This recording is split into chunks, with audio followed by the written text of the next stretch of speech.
Israel launches a military operation in Rafa, taking control of a key humanitarian aid crossing.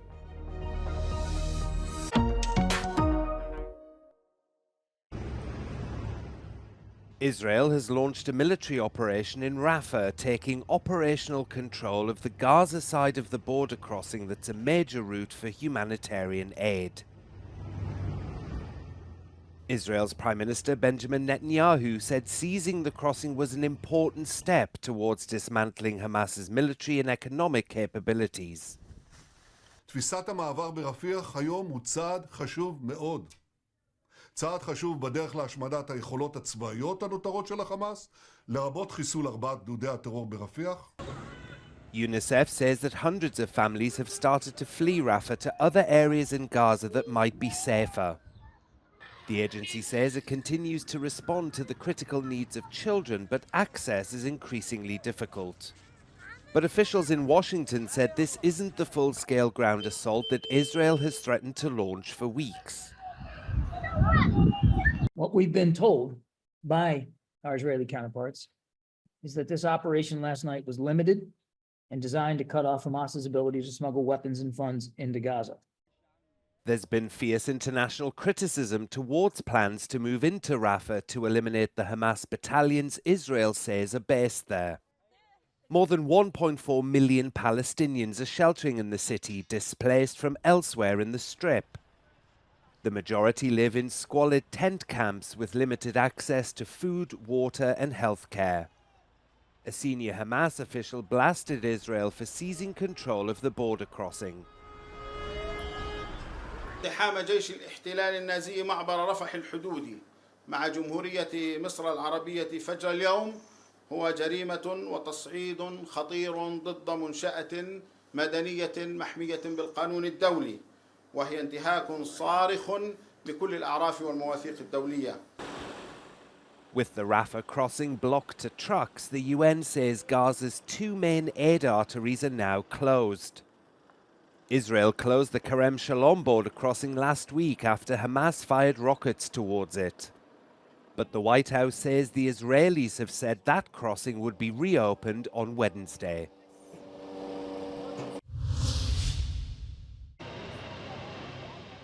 Chinese President Xi Jinping's Air China plane touched down in Belgrade, with the leader and his wife welcomed by Serbian President Alexander Vučić. The allies met as part of a 2-day trip to discuss strengthening relationships, with the date coinciding with the 25th anniversary of the US bombing the Chinese embassy in Serbia's capital during the Yugoslav wars. Xi is on a 3-country European tour aimed at reinvigorating relationships at a time of global tension.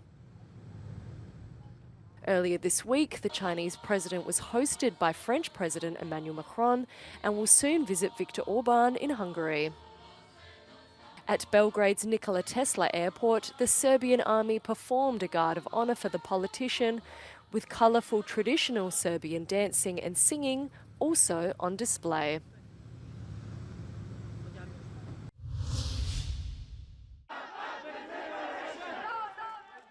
Pro-Palestinian university protests in Europe have intensified following an Israeli ground assault of Rafah, despite Hamas accepting a ceasefire proposal. Hundreds of pro-Palestinian protesters occupied a courtyard at Berlin's Freie Universität in Germany. Police could be seen carrying struggling protesters away.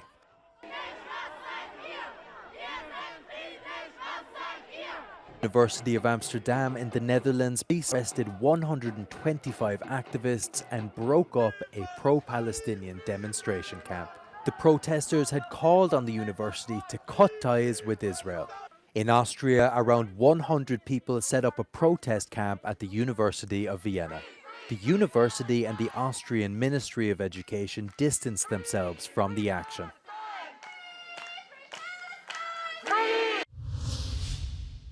Of the situation in Belgium. Palestinian Foreign Minister says there's no prospect of a ceasefire following Israel's rejection of a deal. Talking to Euronews, he said Israel's Prime Minister wants to extend the war. Israel never gave us any impression that they are looking for a ceasefire. To the contrary, Netanyahu wants to prolong the war. Netanyahu wants to extend the war. He was surprised, as much as all the Israeli leadership were surprised, when Hamas accepted that deal. And that exposed them very much. Do you think there's any hope that that could be resuscitated, that ceasefire negotiation, or is it finished for now? I don't think that there is any possibility for cessation or a ceasefire.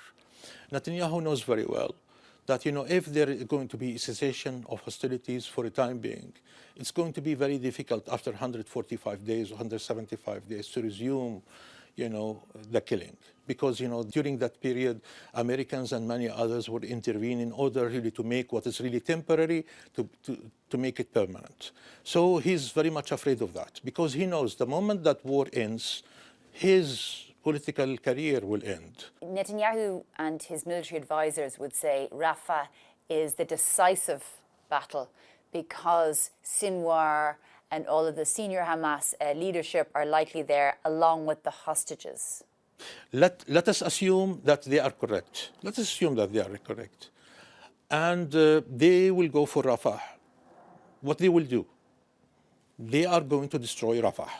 They kill 20, 30,000, 40,000 of Palestinians, mostly children and women.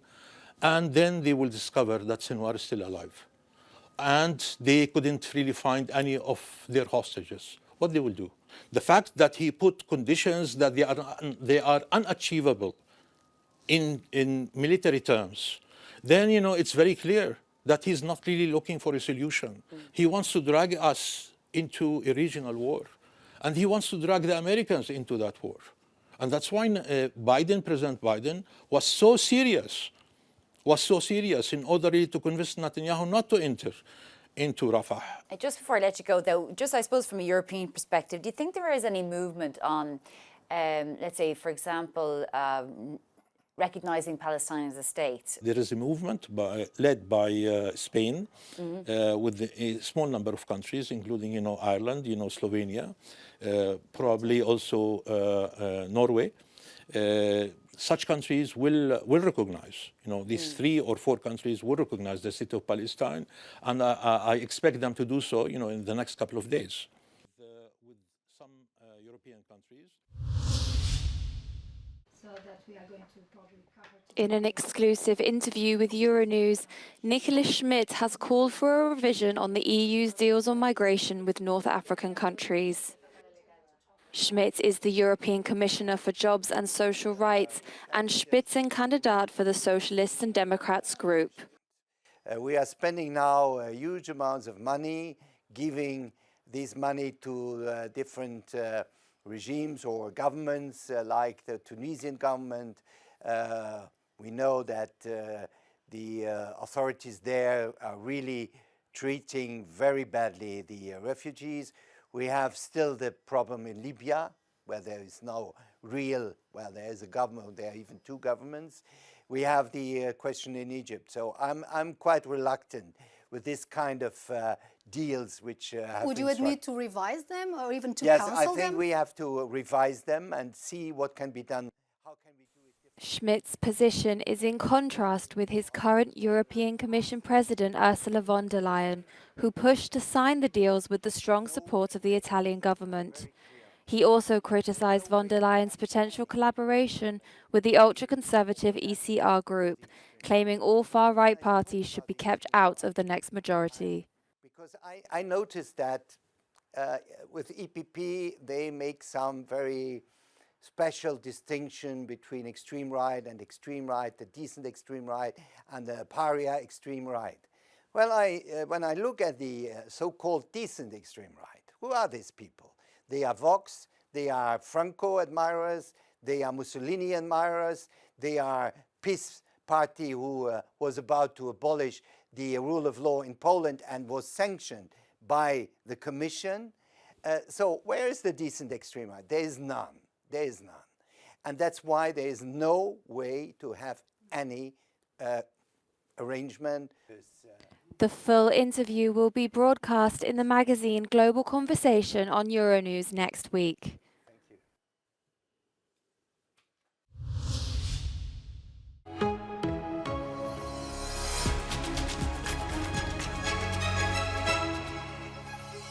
Hello, my name is Anne, and I'm the chair of Long COVID Europe.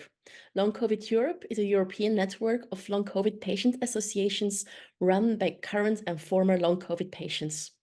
If I were an MEP, I would make sure that there is extra funding for patient-centric long COVID research and knowledge distribution in multidisciplinary research, with an urgent focus on trustworthy diagnostics and to ways to eliminate hurdles for patient rehab. Like this, we can all put the pandemic behind us.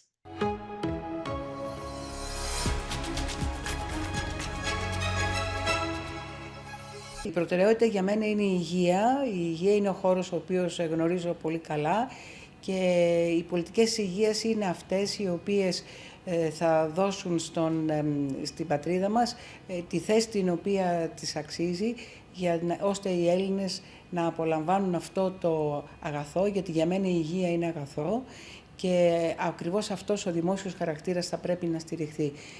Σήμερα η Ελλάδα διαθέτει μόλις το 5,8 του ΑΕΠ προκειμένου να εξυπηρετήσει τον χώρο της υγείας, είτε αυτό είναι φάρμακο είτε αυτό είναι νοσοκομείο. Ενώ ο μέσος όρος των κρατών μελών της Ευρώπης είναι 7,7. Πρέπει λοιπόν να υπάρξει προσαρμογή πάνω σε αυτό. Είναι ό,τι καλύτερο μπορεί να γίνει και πάνω σε αυτό θα μπορέσω, εφόσον εκλεγώ, να δουλέψω.